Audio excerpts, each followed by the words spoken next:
بینایەکی نوێی محافەزە هەیە. دوای ئەوەی کە ئێمە جەنابی سەرۆکی حکوومەتمان بینی، ئەو بینایە بەهۆی قەیرانی دارایی وەستا بوو. ئێمە موافقەی ئەوەلیمان وەرگرتووە کە دەست بکرێتەوە بە ئیشکردن لە تەواوکردنی بینایە محافەزە، بەڵام ئامانجی سەرەکی بریتە لەوەی کە شوێنی بینایی ئێستای محافەزە دەڕوخێندرێت و پێی ئەو دیزاینەی کە پێشتر حازر کرابوو، ژێری دەکرێتە پارکینگی سیارە و سەرکیشی دەبێتە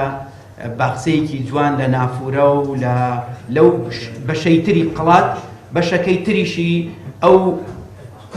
بوعدەی تری قەڵاتیش بەو شێوە ڕادەزێنرێتەوە کە ئەمە یەکێک دەبیت لە پرۆژە هەرە گرنگەکان بۆ جوانکردنی شاری هەولێر و دەوری قەڵا، واتە لە جیاتی ئەو شوێنەی ئێستا گەراجە، ئەو شوێنەی ئێستا بینای محافەزەیە، ئینشاءڵڵا لە 2 ساڵ و نێوی داهاتوو ئەم بینایە چۆڵ دەکرێت و دەست دەکرێت بە بیناکردنی